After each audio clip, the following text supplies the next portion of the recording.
할렐루야. 오늘 밤에는 기도에 관한 권면이라는 제목으로 기도에 관한 말씀을 나누고자 합니다. 말씀으로 우리의 영이 새로워지고 또 주님 주시는 은혜로 새 힘을 얻는 그런 복된 시간 되시길 주님의 이름으로 축복합니다.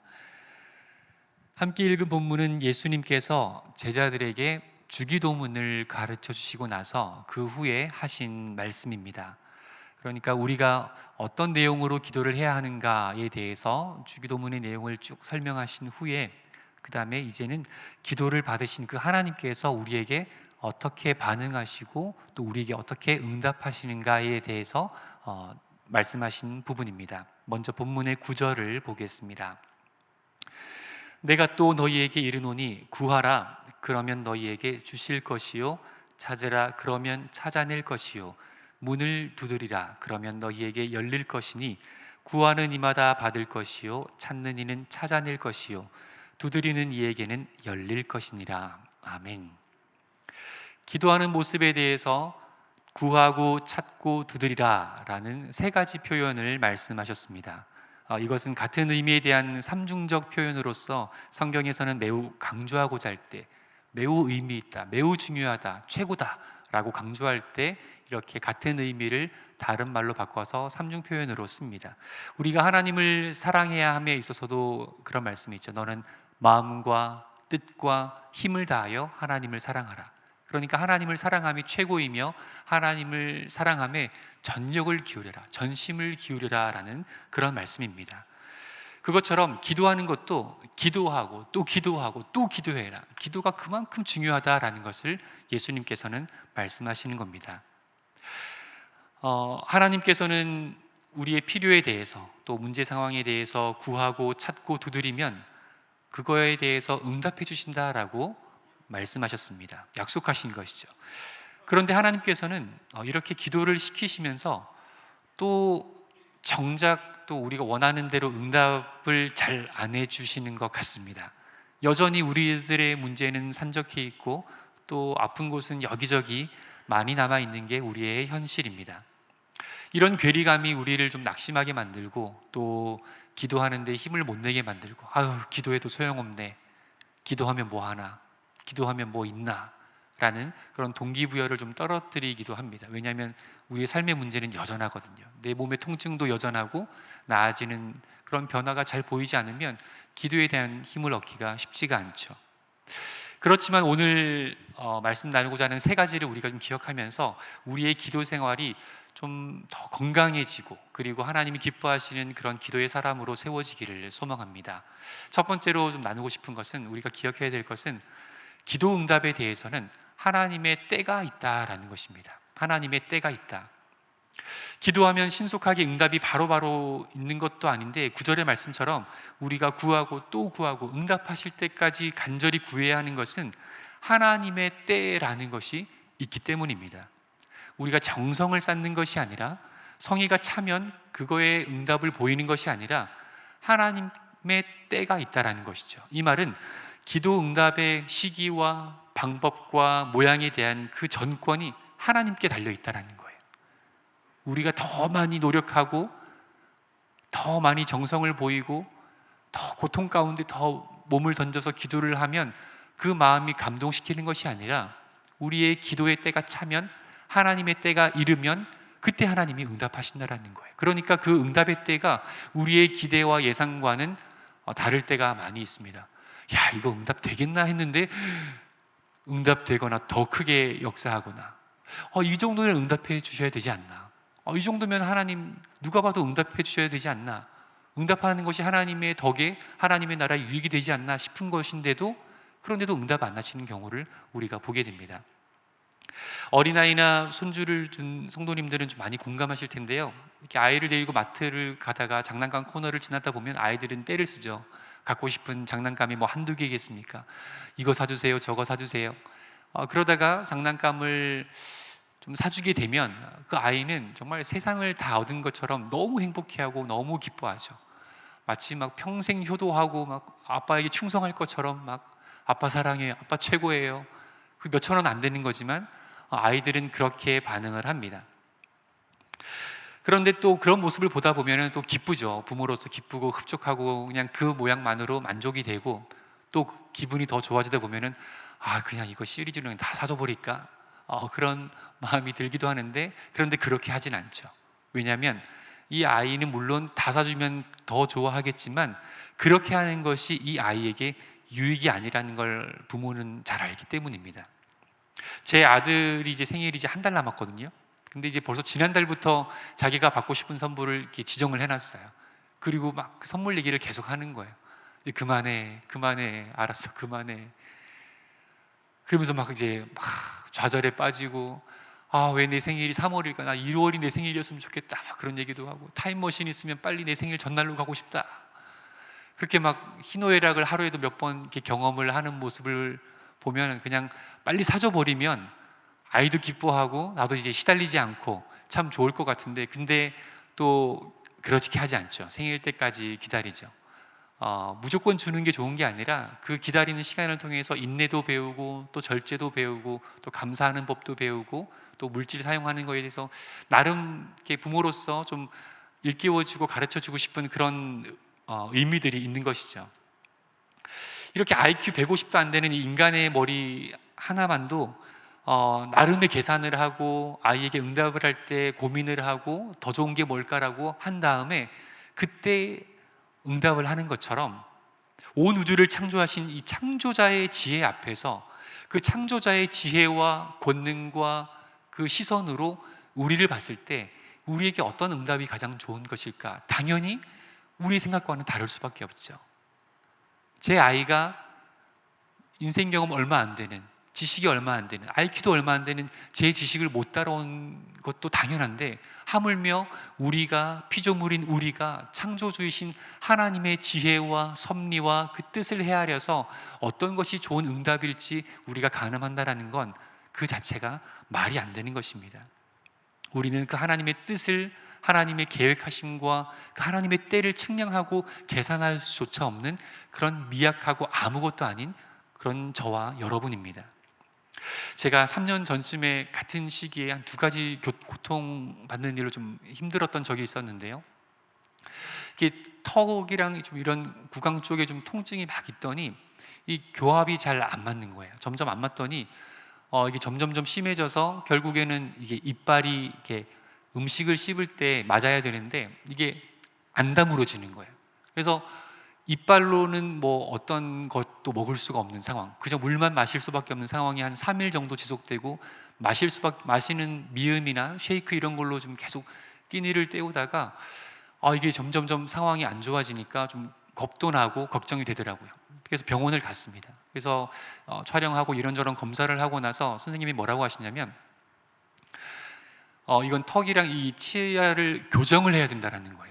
그러면서 막 설명을 해주시면서 교정 방법에 대해서 또 치료 방법에 대해서 막 설명을 하는데, 한 견적을 보니까 거의 뭐 1,000만 원 가까이 총 치료비가 나오더라고요. 그래서 그 막대한 치료비에 마음이 무너지기도 하고, 또 돈이 생긴다 해도 어떻게 또 이 나이 40이 되어가지고 또 이 교정하고 끼고 이렇게 그 치료를 또 어떻게 감당하나, 막 마음이 진짜 무너지는 거예요. 그래서 이제 그날 이제 월요일이어서 제가 이제 월요일이다 보니까 이제 기도원에 가려고 이제 가기 전에 병원에 잠깐 들렀다 가려고 했었는데 병원에서 그렇게 진단을 받고서 이제 기도원에 가는 차에서 이제 아내에게 전화를 했습니다. 병원에 갔더니 이렇게 얘기하고 진단이 이렇게 나와서 비용은 얼마라고 이렇게 하더라. 참 답답한 마음을 딱 얘기를 했더니 아내는 전혀 아무렇지도 않다는, 아무 일도 아니라는 듯이, 마치 마트 간 김에 두부 한 모 사와라고 얘기하는 것처럼 기도원 가니까 기도하고 나와버려 이러더라고요. 기도하고 고치달라 그래 그러더라고요. 근데 그 말을 딱 듣는데, 아무렇지도 않게 그 말을 딱 듣는데 진짜 머리를 한 대 맞은 것 같더라고요. 그 수일간 먹지도 못하고 힘들게 아파하고 고생하는 동안에 왜 내가 기도해야겠다는 생각을 안 했을까? 왜 내가 이거 고쳐달라고 기도해야지라고 생각을 전혀 못했을까라는 생각이 들면서 그래, 기도해야겠다라는 생각이 들더라고요. 그래서 그때 기도원 가서 그 부분을 두고 기도를 했습니다. 그리고 또 일상이 바빠지니까 기억에서 잊어버렸어요. 그리고 한 이틀 정도 지나서 어느 아침에 이제 식사를 하는데 아내가 그러더라고요. 당신 아프단 말 안 하네? 그게 딱 듣는 순간 확인해 보니까 아프지도 않고 교합이 딱딱 맞는 거예요. 우와, 하나님 이렇게 응답하시는구나. 제가 예상하고 기대했던 거와 훨씬 넘어서서 솔직히 기도할 때 이게 되겠나 싶은 마음이 있었거든요. 근데 딱 그렇게 마무리가 되더라고요.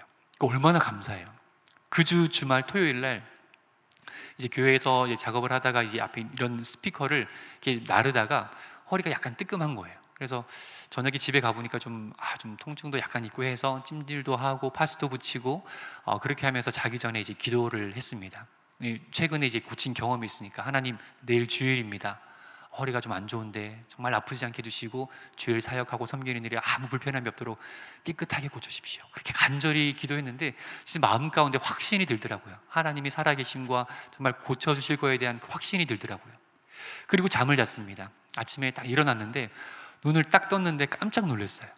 너무 아파가지고 옆으로 돌아놓을 수조차 없는 거예요. 옆으로 돌아놓는데도 한참이 걸리고 지금 이제 빨리 씻고 교회를 가야 이제 예배 준비하고 빨리 하는데 정말 막 미칠 것 같은 거예요. 그래서 막 낑낑대면서 옆으로 누웠다가 이렇게 누웠다가 정말 화장실까지 기어서 한 15분 걸린 것 같아요. 화장실 가는 데까지 기어 팔의 힘으로 겨우 일어나가지고 고개도 숙이지 못하고 선체로 그냥 샤워를 했어요. 샤워하고 이렇게 하고 닦고 이렇게 옷을 입고 그리고 교회를 가서 근데 이게 통증이 멈추질 않는 거예요. 그래서 주일날 사역을 어떻게 했나 모르겠어요. 성도님들 갈 때 인사할 때 제가 이렇게 인사했거든요. 보통 이렇게 인사하지 않습니까? 안녕히 가십시오, 감사합니다. 성도님들 가는데, 장로님들 가는데 안녕히 가세요. 마음도 불편하고 몸도 아프고 그래서 결국은 동네 용하다는 한의원을 갔습니다. 한의원도 안 돼서 정형외과를 가고 이래저래 약을 바르고 치료를 하고 물리치료를 하고 일주일 넘게 고생하다가 점점점 호전이 되더라고요. 제가 이 비슷한 시기에 이 두 가지 경험을 하면서 제가 느낀 건 뭐냐면 정말 하나님 앞에서 나는 아무것도 아닌 그런 존재구나. 왜 이건 내 믿음과 기대 이상으로 응답이 되고 또 어떤 건 내가 확신하고 정말 믿음에 차 있었지만 오히려 더 상황이 나쁘게 이어지고 정말 나라는 존재는 하나님 앞에서는 아무것도 아니구나. 모든 것이 그냥 주님의 은혜이구나. 나는 나의 상황을 바꿀 능력도 없고 앞으로의 일도 예측할 수 없는 나는 그저 긍휼과 자비를 구하면서 겸손히 하나님 앞에 기도하는 수밖에 없겠구나라는 생각이 들더라고요. 하나님의 응답은 제가 재단할 수 있는 것이 아니라 내가 예측할 수 있는 것이 아니라 하나님께 맡겨드리고 나는 그저 하나님께서 말씀하신 대로 예수님이 명령하신 대로 기도하고 또 기도하는 것, 그것밖에 없겠구나라는 생각이 들었습니다. 욥을 기억해 보십시오. 욥은 집이 완전히 망했습니다. 자식들은 죽었습니다. 온 몸과 마음이 말 그대로 만신창이가 되었습니다. 그렇게 비참한 가운데 결국에는 하나님과 대면을 하게 되죠. 하나님을 대면한 후에 이 욥의 태도가 어떻게 바뀌냐면 하나님, 저는 아무것도 아닙니다 라고 합니다. 욥기 42장 1절을 보시면 욥이 여호와께 대답하여 이르되 주께서는 못하실 일이 없사오며 무슨 계획이든지 못 이루실 것이 없는 줄 아오니 무지한 말로 이치를 가리는 자가 누구니이까? 나는 깨닫지도 못한 일을 말하였고 스스로 알 수도 없고 헤아리기도 어려운 일을 말하였나이다. 아멘. 인간이란 존재는 아무리 부유한 욥이었다 해도 당대에 아무리 존경받는 인품과 모든 것을 다 갖춘 사람이라 하더라도 전능자이신 하나님 앞에 섰을 때는 그 사람 또한 아무것도 아니라는 거예요. 저와 여러분도 마찬가지입니다. 우리가 아무리 잘났든 못났든 우리라는 존재는 하나님 앞에서는 전능자 앞에 초라한 한 인간일 뿐인 것이죠. 하나님의 응답을 이렇게 해주십시오, 저렇게 해주십시오 명령하고 부탁하고 때를 정하는 것이 아니라 우리는 주님 말씀하신 대로 그저 겸손히 구하는 거예요. 그러면 하나님께서 때가 되면 응답하시고 때가 되면 이루실 줄로 믿습니다. 하나님을 더 알아가고 더 경험하고 은혜를 더 누리며 살게 되면 우리는 하나님 앞에 아무것도 아닌 너무도 작은 존재임을 알게 됩니다. 하나님은 우리의 기도 응답의 여부에 따라 평가받으실 만한 그런 분이 아니십니다. 하나님은 만유의 주이시며 만왕의 왕이십니다. 그 전능자의 때를 기다리며 인내하고 기도하며 또 기도하기를 쉬지 않고 하나님만 바라볼 수 있기를 소망합니다. 그러면 사랑의 하나님께서 그 전능자의 시점에서 최선의 응답을 저와 여러분에게 주실 것입니다. 두 번째로 우리는 하나님의 선하심을 믿고 기도해야 합니다. 하나님은 선하시다. 하나님은 선하신 분이시구나. 예수님께서 계속 말씀하십니다. 오늘 본문 11절입니다. 너희 중에 아버지 된 자로서 누가 아들이 생선을 달라 하는데 생선 대신에 뱀을 주며 알을 달라 하는데 전갈을 주겠느냐. 아멘. 내 생각대로 내가 구한 대로 현실이 바뀌지 않을 때 우리는 때로 하나님의 좀 불신과 또 원망과 불평을 갖곤 합니다. 그런데 이 사실 한 가지만 기억하면 좋겠습니다. 하나님께서는 자신의 하나뿐인 아들 예수님의 목숨을 우리에게 주셨다라는 것입니다. 제 딸아이가 한 돌쯤 되었을 때인데요, 그때 이제 급성 폐쇄성 후두염에 걸렸었습니다. 그러니까 이제 폐 질환이 생겨서 후두가 호흡이 막히고 목소리가 이제 말이 잘 안 나오고 좀 위험하다라고 하더라고요. 그래서 한 4일 정도 병원에 입원하면서 어린이 전문 병원에서 치료를 받았는데, 첫날 전 아직도 그 장면이 생생하게 기억나는데, 첫날 아이를 데리고 가서 이제 진료를 받고 처음으로 이제 팔에 혈관 주사를 놓지 않습니까? 이제 링거를 맞아야 되기 때문에 혈관 주사를 줬는데 그 돌 아이다 보니까 이게 잘 잡히지가 않는 거예요. 그래서 찌르고 또 찌르고 아이를 엄마는 부둥켜 안고 아이의 몸은 정말 시뻘겋게 달아오르면서 비명 아닌 울음을 터뜨리고 그걸 지켜보는데 막 정말 마음이 막 미칠 것 같더라고요. 정말 마음이 막 무너져 내리더라고요. 아이에게 저 고통이 얼마나 클까? 저 고통의 10배, 100배라도 내가 대신 받고 저 아이가 나을 수만 있다면 기꺼이 정말 그렇게 하고 싶더라고요. 정말 아이의, 차라리 내가 아팠으면 아팠지, 내가 팔을 잘랐으면 잘랐지, 내 아이가 아프지 않았으면 좋겠다는 게 이 죄인된 이기적인 인간의 마음에도 그런 마음이 들더라고요. 그런데 하나님께서는 죄 없으신 예수님을 그저 우리를 살리시려고, 우리를 구원하시려고 그 참혹한 십자가의 길로 내주셨습니다. 수치와 모물감 속에서 예수님의 온몸은 채찍에 처참하게 찢겼고 그 손과 발에 큰 대못이 박혀버렸습니다. 그리고 물과 피를 다 쏟고 운명하시기까지 하나님은 그렇게 그냥 내버려 두셨어요. 다른 이유도 아닌 저와 여러분을 구원하시기 위해서입니다. 죄 많은 우리를 살리기 위해 예수님의 목숨, 자신의 아들의 목숨도 아끼지 않고 주신 하나님께서는 이제는 더 이상 아까울 게 없는 거예요. 아들이 전부거든요. 아들이 나의 생명보다 더 값진 것이거든요. 그러니까 하나님께서는 우리에게 모든 것을 다 주신 것이에요. 예수님을 우리에게 주셨다라는 것은 우리에게 주실 수 있는 모든 것을 다 이미 주셨다라는 말입니다. 내 작은 머리로 헤아리지 못할 뿐, 그 사랑이 얼마나 큰지, 예수님을 주셨다라는 의미가 어떤 의미인지 내 머리로 감당하지 못하고 헤아리지 못하고 그 크기를 가늠할 수 없을 뿐이지, 하나님께서는 가장 좋은 것을 우리에게 주셨습니다. 그러니 우리에게 더 이상 아끼고 재고 밀당하고 그러실 분이 아니시라는 거예요. 우리가 간구하는 거에 대해서, 우리의 필요에 대해서 하나님 너무도 잘 알고 계시고, 다만 그 때가 아니기에 하나님께서는 우리가 원하는 대로 응답하지 않는 것 뿐이십니다. 그러니 하나님은 원망하지 마시고 왜 인생이 이렇게 되었는지, 왜 내 삶이 이렇게 흘러가는지 불평하지 마시고 겸손히 그저 기도의 자리로 나아가시고 겸손히 기도의 자리를 지키시기를 부탁드립니다. 왜냐하면 그 기도를 들으신 하나님께서는 너무도 선하신 분이시기 때문입니다. 로마서 8장 32절에 이렇게 말씀합니다.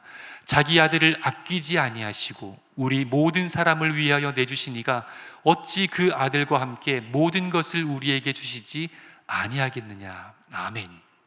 선하신 하나님께서는 반드시 가장 좋은 것으로 우리에게 응답하실 줄로 믿습니다. 그 믿음으로 우리가 기도를 하기를 낙심하지 마시고 매일매일의 기도의 자리를, 여러분의 기도의 자리를 계속해서 지켜나가기를 주님의 이름으로 축복합니다. 오늘 본문의 말씀에서 꼭 기억해야 될 세 번째는 성령을 구하고 성령으로 충만하라라는 것입니다. 성령님을 구하고 성령으로 충만하라. 본문 13절을 보겠습니다.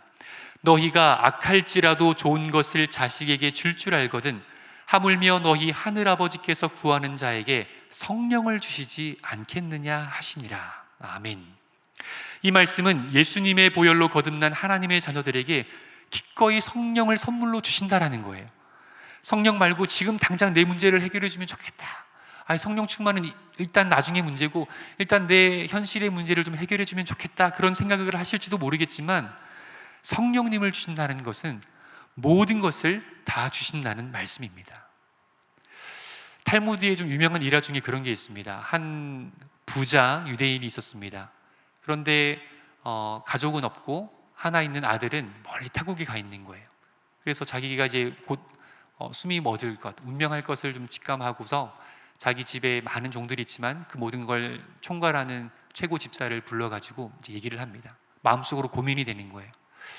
내가 유언을 이제 남겨야 되는데 내 가족은 없고 아들은 멀리 있고 이 종들이 나의 재산을 빼앗아가면 어떡하지? 걱정이 되는 거예요.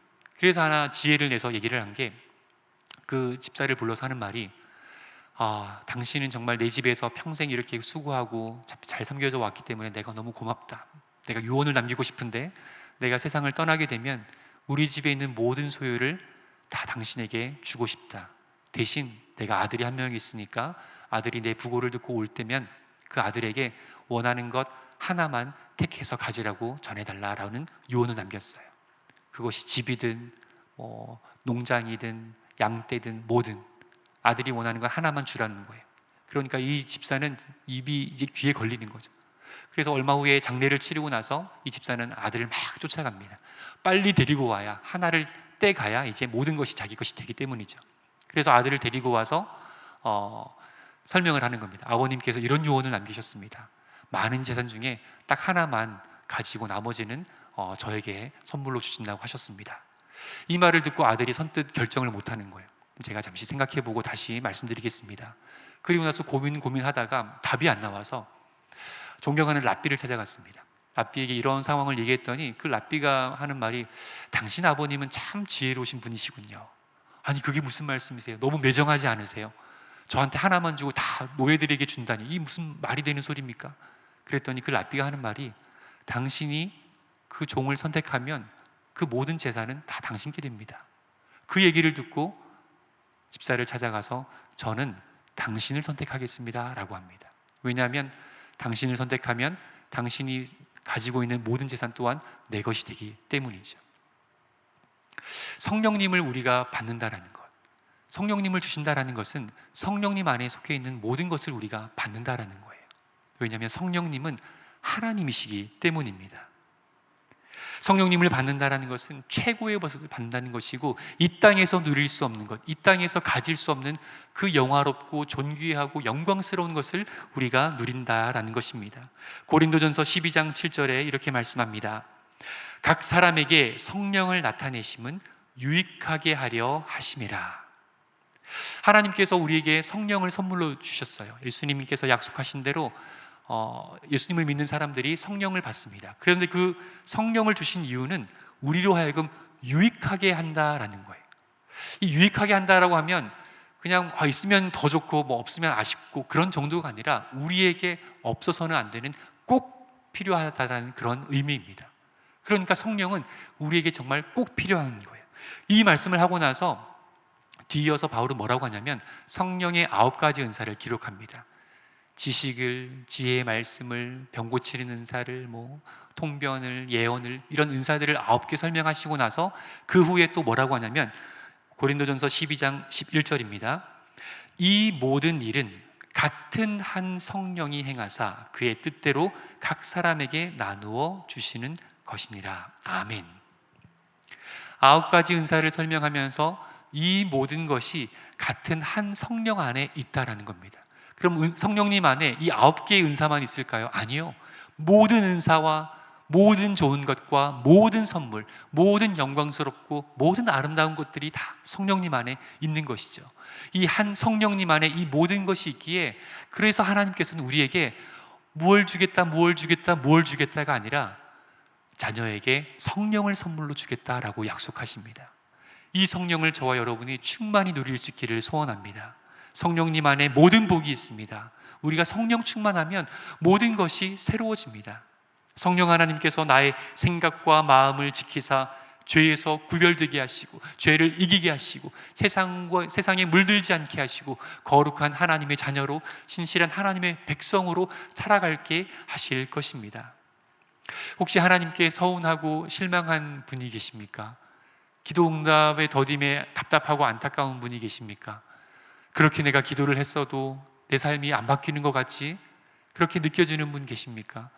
기도해도 이거 의미 있나? 이거 들으시나 하는 의문이 있는 분 계십니까? 외로우신 분 계십니까? 힘든 분 계십니까? 하나님께서는 자신의 아들이 죽기까지 우리를 사랑하셨음을 기억하시기 바랍니다.